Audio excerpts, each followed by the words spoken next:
I'm in an Airbnb in Nicosia, Cyprus. I've had a wonderful stay here all week with no hint of any trouble and am leaving in the morning. It is currently 3:30 a.m. Around 2 a.m., I'm woken up by some loud yelling.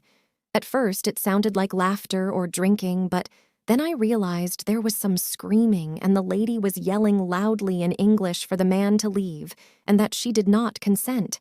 She sounded like a native English speaker, US or Canadian, and she was yelling and screaming clearly in English, so I could understand her pretty well even through the walls.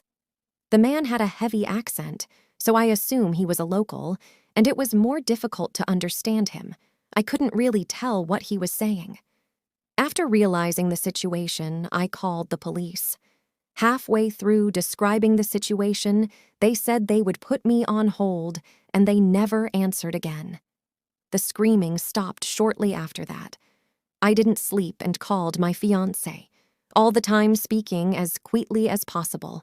20 minutes later, the screaming started again. I called the police again, and they put me on hold again and didn't answer. So I called back for a third time saying someone is being garped and they need to come. Finally, after 3 calls, they took the details of my address and which floor, and about 5-10 minutes later, I heard the police banging on the apartment door next to mine. Even though the woman had been screaming very loudly in English, everybody spoke Greek to the police, so I don't know what was said. The police left after about 10 minutes, and it has been completely silent since then. I am very fortunate to be leaving in the morning, and thankful that the police eventually came, and this episode didn't turn out worse. I hope very much that the lady in the apartment next to me is safe. I don't think I will be able to sleep tonight.